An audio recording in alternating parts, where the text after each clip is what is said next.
falling to pieces in my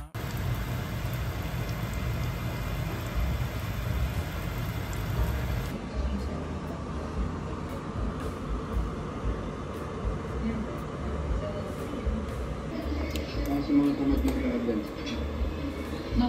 Malayo.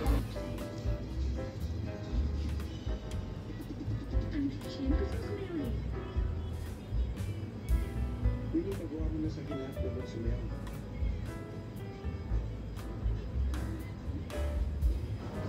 Hello guys! Another day, another vlog, and hindi ako nakapag-update sa inyo nung dumating kami dito after namin pumunta sa birthday party ng kaibigan ko.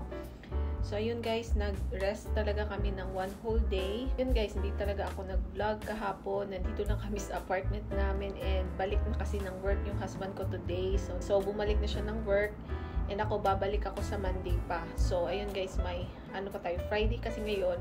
So may 2.5 days pa akong off. May 2.5 days pa ako na makakapagpahinga. So I decided na mag-vlog guys kasi parang nasobrahan ako ng tulog. Kasi gumising ako ng maaga, mga 5, as you have seen sa previous clip. Luto ako ng breakfast kasi ako naman yung walang work. So ako yung nagluto para sa breakfast namin around 5 something, and then after kong sinabayan yung husband kong kumain ng breakfast, ayun guys, higa-higa lang ako and then nakatulog ako guys. Almost 11 na ako nagising afternoon, and yun guys, it's already hapon na guys after kong maghugas ng plato and medyo maglinis-linis kasi meron kaming mga dinala na mga pang-init na mga gamit. Kasi aabutan naman kami dito ng mga first week of May. So, dinala na namin yung konting pang summer guys. So, nung nagbili kami ng mega box, yun yung pinaglagyan namin.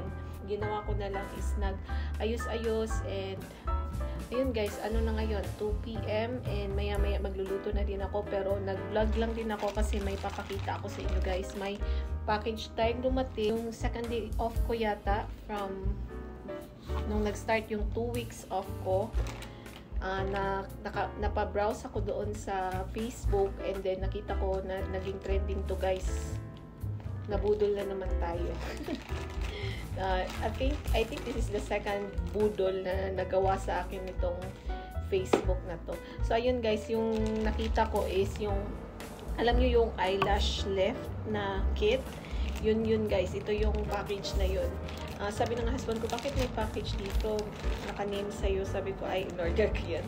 Kasi alam nyo guys, dito yung eyelash lift, mahal. Kung magpapagawa ka, nasa $80 pataas. Tapos, meron pang yung magdidikit talaga sila ng mga false lashes na depende sa kapal. Yun din guys, mas mahal yun. Mga umaabot ng $120, ganun. So, sabi ko, marami namang gumagawa na nito. Actually, yung isang influencer na pinapanood ko, gumawa na din siya ng ganitong, guys, DIY. And wala namang nangyari. So, hopefully, magawa ko siya ng tama. And meron din kasi silang pa-free nung nakita ko siya. Yun guys, ginrab ko na yung opportunity kasi nakikita ko naman na to before pa. Ngayon lang ako parang maingganyo kasi sayang din yung days off na nandito ako na wala akong gagawin. So kung may spare time ako tulad ngayon or maybe tomorrow ko na gagawin guys, papakita ko na lang sa separate vlog tsaka ko to gagamitin. So ito yung brand. I don't know guys if nakita nyo na to sa mga ibang influencers, kung ito ba yung gamit nila. Pero ito yung paraging nagpa-pop up sa Facebook account ko. So, ayun guys, nag-order tayo ng isa. Good for 6, ano yata to? Parang 6 na application. So, mura na din kasi nabili ko siya ng $29. Naka-sale na yun. Plus, habol ko din guys is meron pa siyang pa-free.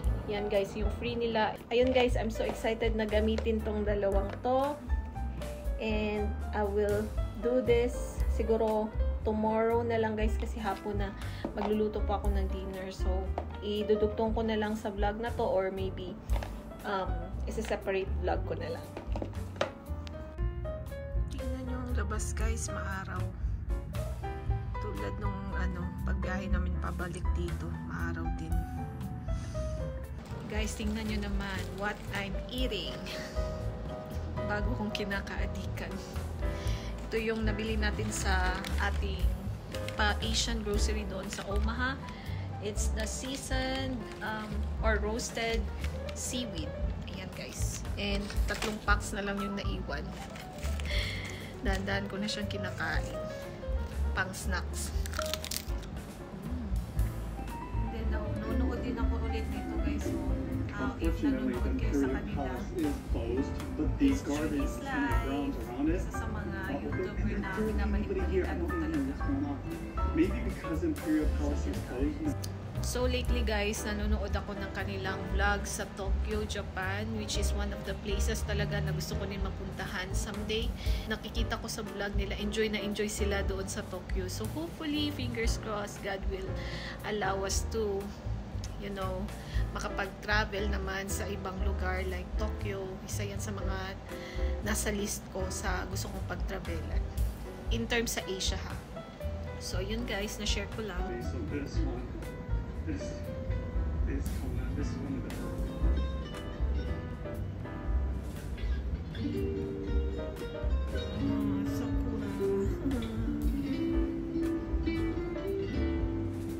Sana all. A few moments later. So guys, we're currently cooking the dinner for tonight's recipe char. Pork menudo.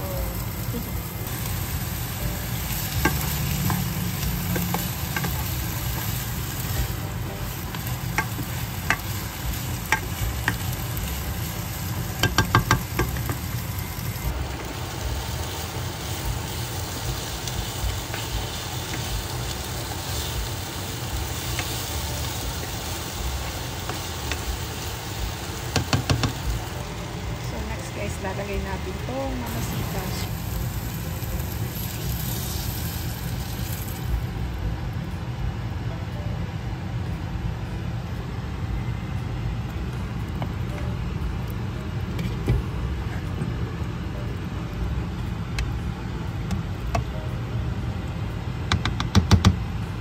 Ayun na natin kumulo, guys.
I've changed my mind dahil meron pa naman kaming green peas pineapple chunks. Ginawa ko na lang siyang afritada instead of menudo. So ayan guys, and nilagyan ko din siya ng konting brown sugar para medyo kumamis ng very light, para afritada talaga yung lasa niya.